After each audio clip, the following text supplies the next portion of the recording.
Hello, everyone. This is LabOPEX Live, and I'm so excited about today. I have Stephanie Whitehead, and Stephanie's probably going to tell you about we work together, and I'm really excited to have her with me. And we're going to be talking about turning excuses into execution. And knowing Stephanie is an action person. I know that firsthand. And she's going to talk about how can we turn excuses into execution. So if you're coming on, put your name in the chat, say where you're coming in from, and we're going to have an exciting conversation today. Stephanie is an executive director of a lab, and I'm going to have her talk about her lab journey and where she is today and why she wants to talk about this topic. So, Stephanie, welcome. Lona, thank you so much for having me back on your show. I'm so excited to talk to your viewers, your listeners, and your guests. This is always such an exciting part of my week every Thursday to watch your LinkedIn live, so I'm happy to be a part of it. Just for your guests, to reiterate, my name is Stephanie Whitehead. I'm the Executive Director of Laboratory and Pathology Services at University Health in San Antonio, Texas. I've been working in that capacity for about 8 years. I've been in management for nearly 20 years, as well as the laboratory profession for that long. My laboratory journey was just like anybody else's. I didn't intend to be a laboratorian. I know very few people who intended to go into this profession. Most of us popped up at a table at our undergraduate career fair and walked past the medical laboratory science table and stopped and got a pamphlet, and the rest is history. And that is indeed my story. So I started out my career as a generalist. And really, I would say a couple of years into my career, I'm going to be real, I just didn't like my boss. I just didn't like my boss. I just didn't think she was a competent person, in my opinion. And I thought to myself, I could do that job better than her. And so I went into management, and then I quickly found that the grass is not always greener, and that it is extremely difficult to lead and to motivate and to engage an entire team into one direction. And so I've had a passion for moving people forward ever since. And really, since COVID, Lona and I, work together on a podcast. You might have listened to our podcast, the Elaborate Topics podcast, on Direct Impact Broadcasting and all your podcast platforms. That's our little plug. Since doing our podcast, we've been able to help so many technologists, reach so many technologists, but connect with so many people in our profession. And one thing, a resounding thing that I hear from so many different people is, just things that they feel like they are stuck up against, barriers that they can't break through, challenges that seem insurmountable. And I find myself continuously coaching people on how to break through those things and continue to move forward. Yes, Stephanie.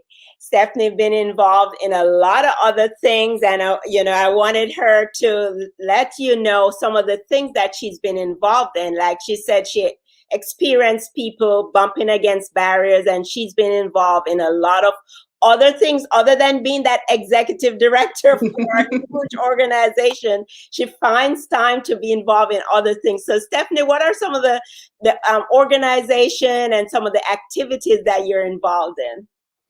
So Lona, I love a nonprofit now. So in addition to helping my husband raise our 2 kids outside of work, I'm involved in the ASCP, so the American Society of Clinical Pathology, and I am on the CLP committee, which is the Council for Laboratory Professionals, as an elected member. I'm also a mentor with the ASCP and the ASCLS, and so if anybody out there following this would like to link up, would like to be a mentee, would like to talk to me further, you can reach out to me on the ASCP or ASCLS, where I do mentorship. On the ASCLS, I'm also on a number of committees. One is the Emerging Leader Emerging Leaders Management Conference. And our Elaborate Topics podcast spoke at that conference last year, and hopefully we'll get another opportunity coming up. I also do things outside of the laboratory, so I'm involved with the ACHE. All of us work with CAP and other regulatory agencies as an inspection team. My daughters are Girl Scouts, so I'm very involved in the Girl Scouts of America. So if you need cookies when cookie season comes up, link up with me on LinkedIn. And then I'm involved with my sorority, Delta Sigma Theta Sorority Incorporated. Yep. And she didn't tell you, she kind of insinuated, but she is a co-host. She said that earlier. So she find time to be a co-host on Elaborate Topics podcast with myself and Taiwana. So, I see on her LinkedIn, she's a podcaster along with all the other things that she does. So Stephanie is very much involved, a lot of it involvement with the lab and associations with the lab. We're going to stop for a while and say hi to some of the audience. So Christina, hi. Lovely. Hi, Christina. And we have Mohammed from Stanford, California. Hi, Mohammed. Nice having you. And there's Anthony. Hi, Lona and Stephanie. Great to be here. Thanks, Anthony. Hi. Christina is saying it's amazing, all the things you're involved in. There's Natasha. Oh, from Jamaica. From Jamaica. Oh, nice having you, Natasha. Connect with me. And Carl, my friend. Lovely conversation. So informative. And Lona and Stephanie, awesome and so inspiring. And then there's Angela. Glad you found that clinical lab science education pamphlet to become a medical lab scientist, and that you became a lab leader and mentor with advocacy for lab profession and involved with lab societies. Yes, and I know Angela has a passion for that also. She did a great session on LabOPEX Live. And hi, Angie, how are you? So, so Stephanie been involved in a lot of professional associations. She's a director of a huge organization. So I know you come up with, you see a lot, you hear a lot. And that's basically our topic today. So based on your conversation with different medical lab professionals, what are some of the complaints that you hear? The challenges that people say they're having? Give us some examples. Here are some of the things that have just burned people's toast. I mean, just turned them into little sour betties, Obviously, I mean, there's that age-old notion that laboratory professionals just aren't recognized as much as other professions. Lab Week comes around, and then we have our internal lab week celebrations, and we celebrate each other as colleagues in this profession. But then Nurses Week comes around, our Physician Week comes around, and it looks a little bit like Mardi Gras or from New Orleans or Fiesta if you're in Texas. And so there is that feeling that there's just this lack of appreciation or this lack of visibility in our laboratory profession, and I just felt widespread. What's very interesting is when you talk about these things, especially with other laboratory professionals, even though we may not have worked in the same organization, in the same laboratory, even really many lab professionals feel these same, these same feelings or have had these same experiences. So I've always found that very interesting. Obviously the pay and the salary, that comes up a lot. Lack of advocacy. I think that many professionals feel like there's just not the same level of advocacy from our professional organizations as there is for some other healthcare organizations, namely maybe pharmacy or nursing. And then there are just the common negative emotions that maybe come up either particular to your job or where you work or the culture of your laboratory or your organization, which are frustration. These things may be exacerbated because of the pandemic. There may be uncertainty in your organization or in your laboratory. or for just you working as a medical laboratory scientist. Maybe you're new in the field, and you're anxious about finding that new job or finding the correct job because of the pandemic, not knowing, who's hiring, who's laying off. So there's that element of worry and anxiety, perhaps frustration because you're not seeing the opportunities for upward mobility that you'd like to see. A lot of times in the laboratory, you got to wait till somebody retires or moves up for you to get that one supervisor job or that one, technical lead position that you've been eyeing. Maybe just dislike. Maybe you just are, burnt out on the field. And we've had several conversations about that on our podcast.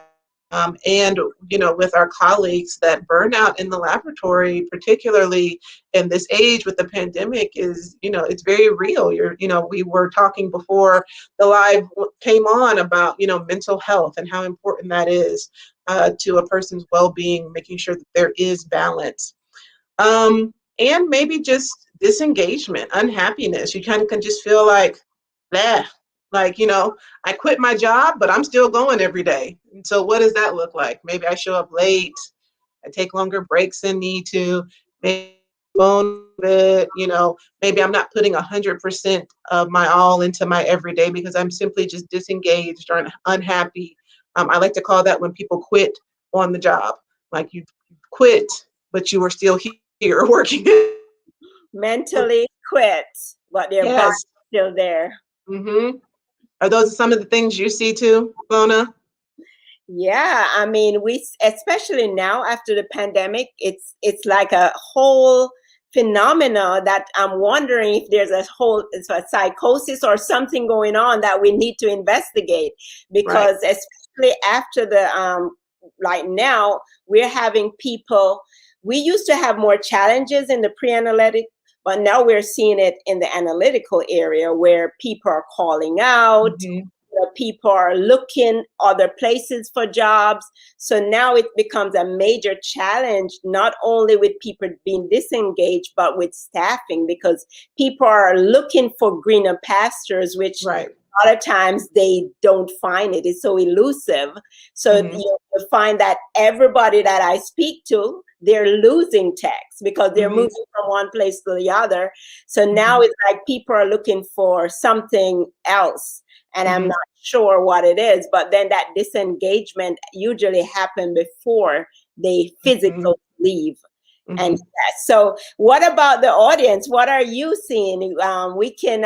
I hear Angie saying that I love my lab professionals, but we nurses, we have got to stop the comparisons. Mm-hmm. My sister is a veterinarian, and she never compares herself to a medical doctor. She Mm-hmm. makes a fraction of what an MD does, but she doesn't complain and compare wages. She picked Mm-hmm. her path, and we chose ours. I choose Mm-hmm. passion over pay. And that's such an important point. Like, That's an what important is point. our why? Why Mm-hmm. did we choose this in the first place? What's your thoughts, Stephanie? Well, I think, I totally agree. I think everybody, has the sense, whether it's in your personal or professional life, that you want validation, you want recognition, and you want to know that you matter and what you are doing matters. So many times, laboratorians have taken pride in being, the behind the scenes hero, or, the unsung, you kind of behind this veil and not seen, but still longing to want to be seen. So I think, they're just, like I said, has to be that balance. I totally agree. You find your passion, you find what makes you happy. You find where you can feel like you are contributing and offer purpose to a profession that you love, and pay will come later. If you chase pay, you'll never be happy. If you chase passion, then you'll always be fulfilled. And so if you find yourself making those comparisons, you might want to wonder, is this the correct profession for you then? Are you really getting fulfilled with the work that you're doing? Yeah, that's so true. Hmm. Finding what you're really passionate about. And I know after a while we go through phases, so we can get to that point where we are looking for another season. Just like Right. everybody else, they're looking for growth, they're looking for new opportunities. And just like you said, sometimes you're looking for the next level, but it's like it's filled. So what Right. are some of the dangers in getting to that point where you have these negativity emotionally and you're complaining on a regular basis? What are some of the dangers to that? Well, I'm glad you asked. So, I mean, many of these things, I'm not going to tell people anything they don't know. One, you have lower productivity, right? Not just like in your professional life, but like we talked about going to work late, maybe you're taking longer breaks, maybe you're not working to your fullest potential at work. So your employer is seeing lower productivity from you, but maybe lower productivity in your home too. You're not fully engaged. You're not in the moment with your family and your friends and your loved ones. So there is that lower productivity, that low morale, or that low engagement, right? And obviously, just negative feelings. I'm a big feeler in energy and vibe and karma and all of those things. And so to me, negativity impacts your opportunities and your chances to truly engage and meet people that could actually move you forward. If you are continuously negative, continuously looking like you just drank a big old cup of pickle juice, just looking sour, you may be turning off or closing out to the world opportunities that may be coming your way. You may be shutting those out. You may be closing yourself off from the very next conversation that could open up the next best door to you. And obviously, it's just not a good space. And how creative, how innovative, how thoughtful can you really be if you're in that negative headspace? If you think about it, it takes a lot of energy to remain negative, way more energy than it does to be positive. It just takes a lot of energy to remain in that space. And it's not a comfortable space to be in. If you think about a conversation you had with a person and it's just very negative and gossipy or dramatic or a lot of drama, and you leave that conversation, you kind of just feel, weighted, just kind of down, and so to me, it just opens yourself up to just being in a mind space where you your best self. Yeah, that's so true. Recently, I've done it for a while, and I decided to go back to doing it every Right. morning. I'll have a quick post on LinkedIn to think about what can you be excited about for that day, because that Hmm. does make such a big difference. Like Hmm. you're saying, if you're negative, it affects your productivity, affect the way you show up for people. If Hmm. you could miss opportunities, maybe opportunities for that promotion, because Hmm. they're seeing this person that is, they in Jamaica they call it sourpuss. I don't know if you have heard Hmm. that expression, Hmm. but if you're a sourpuss, who's going to want to give you that promotion? The That's opportunities true. that you would probably get, you're not going to get. The relationships that you probably would build and the way you would produce, it makes such a big difference how you show up. And sometimes Hmm. you just have to be intentional about it. So Right. that's a great point, Stephanie. A lot of times when I'm having conversations with people, I try to start the conversation with what's working well. Mhm. Because it's very easy for us to think about what's not working well. What are all the problems in this lab? What are all the things that need to be fixed in this lab? But if I walk up to you and I start the conversation with, tell me what's working well. Tell me who you like to recognize. Tell me somebody who did something awesome today and we should celebrate that. To me, it just forces you to just put yourself in a different mindset. And the rest of the conversation changes course of direction from then on if I force you to be positive in the beginning. Exactly. And help them start thinking about the positive. Because a lot of time there's so many positive, but that one negative would Yes. it gets so blown up out of Hmm. proportion that they can't see all these positives. So when you're directing them to look at all the positive, that is Right. genius. Right. Yeah, Angela is saying amen. Um, Christina is saying, I don't know if it is specific to lab, but there's a lot of societal resentment about work from home and Yeah. refusals to go back to work. Also, the lack Mhm. of balance with family obligation. Yeah, that's Correct. where it's Hmm. there's a big shift. We'll see how that goes, what adjustments we have to make. It's hard to make that in the lab. Taiwana, good Mm-hmm. point. We choose this path. Work Mm-hmm. in your passion. Yes. Man, the pickle juice has got to go. I don't know if it's pickle juice, lemon juice. You ever watch somebody and they just look like they just drank something bitter? Like it's all over their face. Christina said attitude and behavior directly affect performance for sure. Mm-hmm. And I want maybe the pickle juice, right? Mm-hmm. Oh, you have the pickle juice and then apply for a promotion. How do you gonna work? We're not interviewing pickle juice now. We can't interview pickle juice. So I know that as we say, Stephanie always have these action steps. How do we fix this? She don't just tell you all the problems. She always comes up with solutions. So she's gonna help us with this execution, and she's a action person. Mhm. So we're gonna turn excuses into execution. So Stephanie, what are some tips that you can give us to turn these excuses into execution? Thank you, Lona. And listen, I'm not here to tell you stuff that you don't already know, but I'm here to remind you of what is already there for you. So first, I'm going to say And turn I'm your going to be excuses. writing. Write your notes. Everybody got your pens? Put down your pickle juice. Pick up your pens. That is the hashtag. Everybody after this is going to hashtag pickle juice. Lana, what if people walk into work tomorrow and they got an inside joke and they're calling other people pickle juice? That's because of us. Don't do that. That's mean. That's mean. Don't do that. Don't be part of the problem. Be part of Don't call people pickle juice to their face. Do it behind their back. Okay.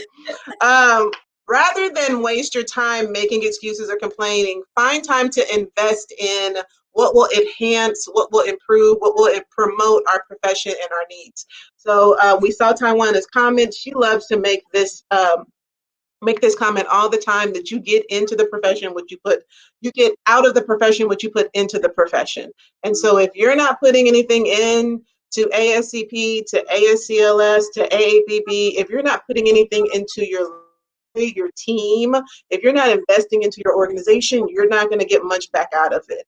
And so be the change you want to see. That's not just a cliche saying, that's real in life. If you feel like there needs to be more kindness in your lab, start with yourself. Don't be pickle juice. Walk around your laboratory, look people in the eye, genuinely say hello.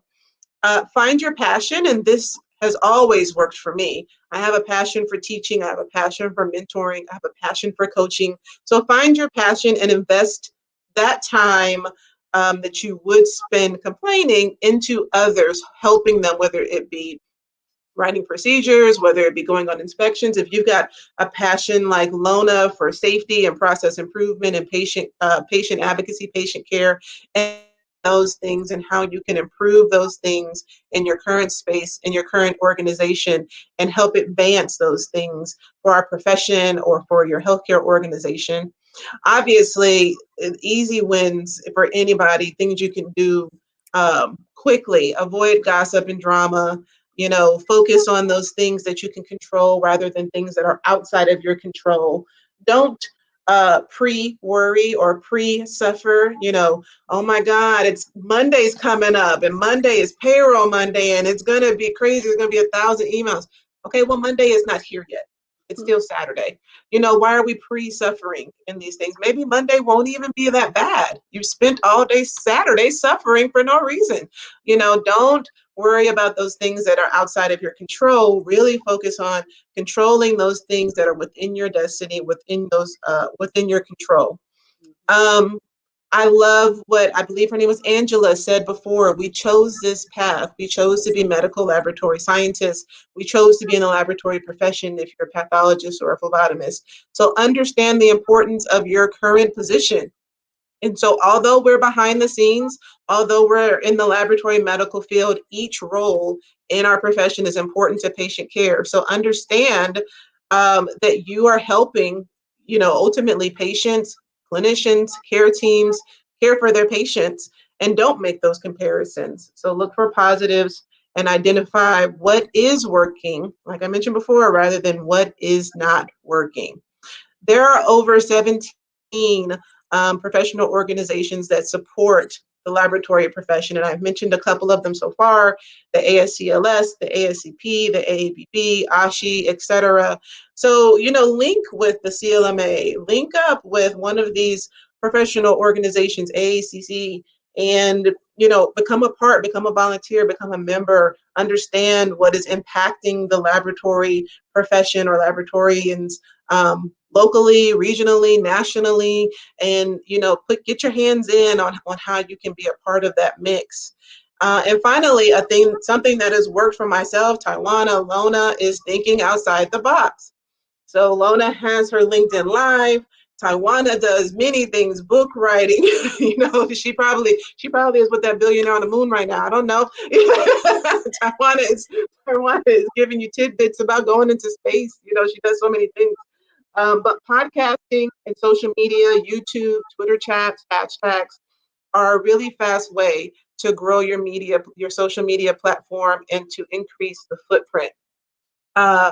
For the laboratorians, we have such a wide reach now, to other countries even. I've connected with people in our profession from Canada even, using social media. So it gives non-laboratorians a peek into our world. It helps those new in our profession get exposure to what we do, and we help to create visibility for what we do and continue to connect.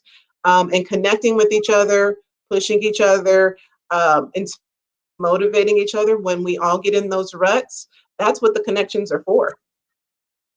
What do you think? Did you write those down, or did you just still have pickle juice? Yeah. I was writing my notes. I don't know about anybody else. The biggest thing that I could tell people is, we're all adults and we have to be responsible for so many things, but I think sometimes we forget to be responsible for our peace and our energy. And if you find yourself being around people who are not good for your peace, they're not good for your spirit and your energy, and your well-being, remove yourself. And if you are a person who is contributing to the negativity and somebody else's energy or somebody else's peace, change your attitude. Change your outlook. Yeah. And when you remove yourself from the negative people, find people who are going to help you to either get involved in professional association, people who are positive, people who are innovative, people who are thinking outside the box. So change the crowd. So it makes a big difference, the people you hang around. And I know we're speaking to the choir here, and that's why this is so important for you to share, always share out for your connections, for people who you think will benefit from this. Because if I look in this audience, for the people who are engaging, they are either leading, they're part of professional associations, so please share. Yes. We want to make sure the people who need to hear this, they're hearing it. Because you control your mindset. Yes. You control your mindset. You get up every day and you control what you wear. You also control your mindset. Saying hello and acknowledging a fellow healthcare professional or patient goes a long way. Very good point. Hi, Erin. Be the change. Don't be a taker. Deposit more than you withdraw. If you do, you will more than you ever thought was possible. Yes. Yes. Give more value than you expect to receive. Yes. You've got to have a seat at the table. The saying about Taiwan. Great advice, Stephanie. Many things I focus on what you can change, forget about what you cannot. Right. And Taiwan is saying, hey, the only limits you have is those you set up to yourself. Maybe you're talking about going to the moon. Yes. Well, you know what? It's only impossible until you do it. Yes. starts first in the mind. Yeah, Aaron is taking notes. There. No, don't go to work tomorrow, people, and say that Stephanie told you to call somebody pickle juice.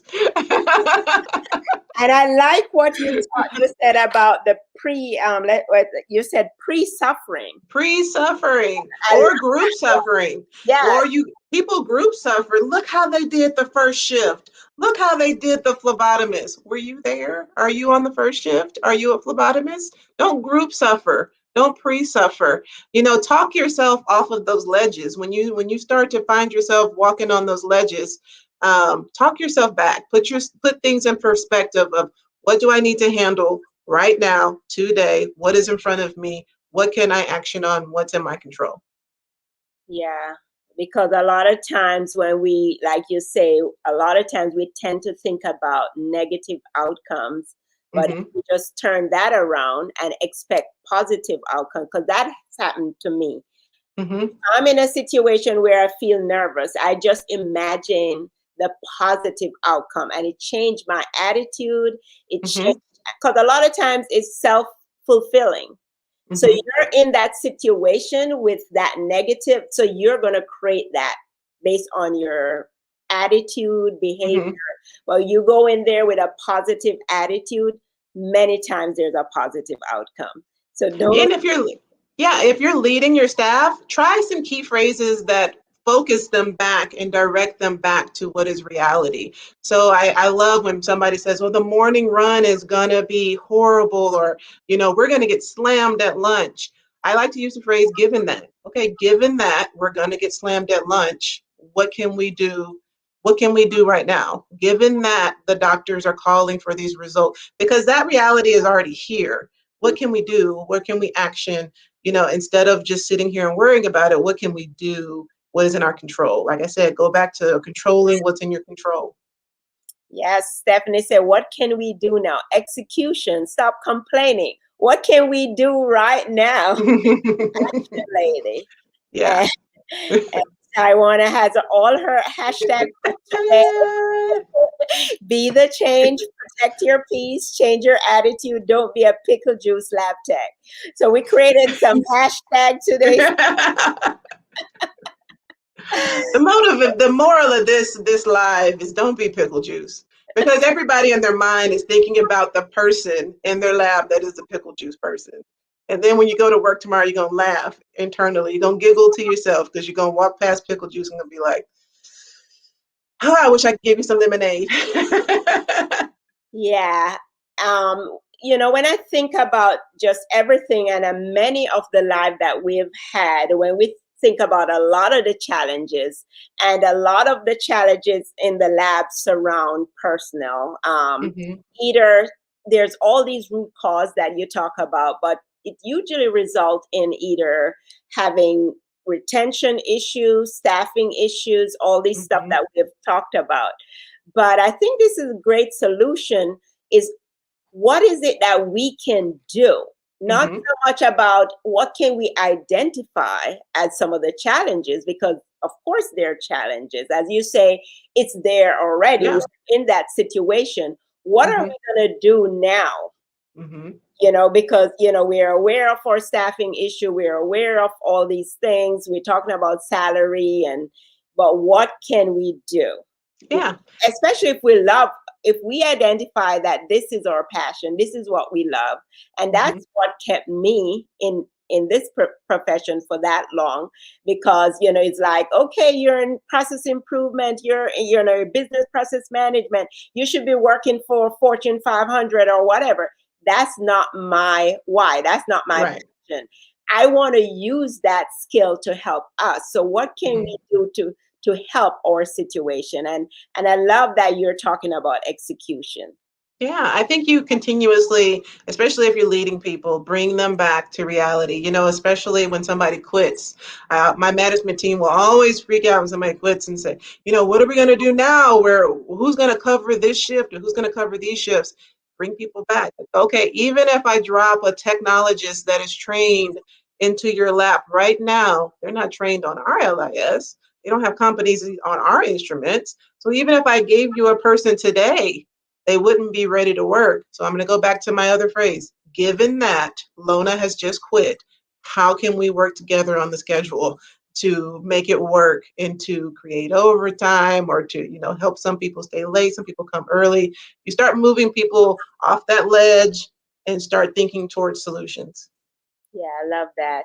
Always think towards solution. Accept Mhm. the situation Yes. and think about what can we do about it. Given that this is our situation, what can we do to solve it? Love that. Love that, Stephanie. And thank you so much for giving us 30 minutes of your time, taking us into action mode. Get rid of the complaints, get rid of the excuses, and move into action. And I suppose, this we can use in every aspect of life, at home, Right. in the lab, in any situation, no matter how small it is. It's a quick call to action like, okay, this is our situation. So what Hmm. can we do? This Right. and that. Y, Z. Given that my babysitter's sick, how can I still? Thank you so much, Stephanie. And thank you guys. You're really great. Look at all these comments and engagement. Thank you for the engagement. Like this live show and please share it out, because I know there's a lot of people that can benefit from this information. Thank you so much. Thank you so much, Stephanie. Thank you. Bye.